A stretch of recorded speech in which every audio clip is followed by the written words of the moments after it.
Ever found yourself wondering, is creatine really worth it? What are the actual benefits? Millions of people use it, including me.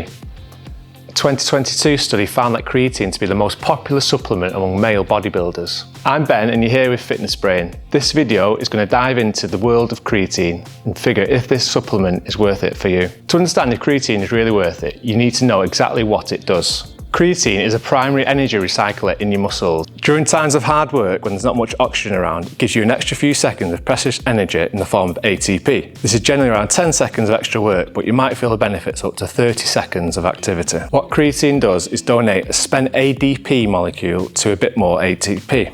Okay, great, but what does this mean in real terms with your training? Well, your muscles use ATP for energy. If ATP can be recreated in your muscles rapidly thanks to creatine, your performance is going to benefit. For example, you might have that little bit more energy to bust out an extra rep or two or add an extra 5-10 kilograms to the bar. This is why creatine is associated with strength gains, power output and more energy. It's also for these reasons why creatine has been shown to help increase muscle mass, not for its direct impact on muscles, but for the role it plays in its energy systems. A 2023 meta-analysis on creatine, the first done for 20 years, found that this simple supplement can help increase muscle mass in lifters by 33%. If that doesn't make it worth it, I don't know what is. One thing I would say, if you do want to take creatine for the first time and you're new to training, I'd hold off for around 6 months. This isn't because creatine won't have an impact during this time, but you want to set your own baseline to see what you can achieve without having to take supplementation. If you're ready to take creatine, it's worth noting that it can take 7 to 28 days for your muscle levels to become fully saturated and for creatine to take full effect. It's not just about the muscles when it comes to creatine, there are plenty of other benefits too, including in your brain.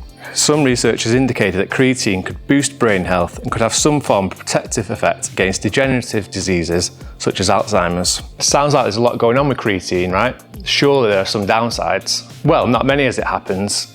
With over 700 published studies on humans, creatine is one of the safest products out there. By taking just 5 grams of creatine a day, you can tap into the multiple benefits on offer. Some people suggest that creatine can lead to kidney damage and hair loss. There's no science or studies to back this up. If you do have any pre-existing health conditions, always consult your doctor before taking a new supplement. Others don't want to take creatine in case they put on weight. Creatine will draw water into your muscles. This isn't necessarily a bad thing. Any extra weight put on with creatine is usually in the form of water or a bit of extra muscle. I wouldn't use this as a reason not to take it. Generally, the worst thing that gets flagged up in studies is stomach complaints. If you do have a sensitive stomach, it might be best to stick to micronized creatine. This is absorbed a little bit easier into your body. There are tons of creatine types on the market now. You've got ethyl ester, HCl, pyruvate, malate, citrate, the list goes on. I'd stick to a good quality creatine monohydrate. Even better, go for a micronized creatine monohydrate. The great thing with creatine monohydrate is that it doesn't break the bank. It's one of the most effective and affordable supplements out there. So, is creatine worth it? 100%.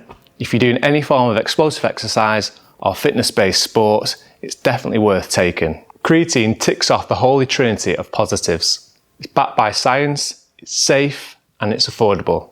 Are you a creatine fan? Don't forget to like and subscribe to Fitness Brain for more insights on training advice, supplements, nutrition, and more.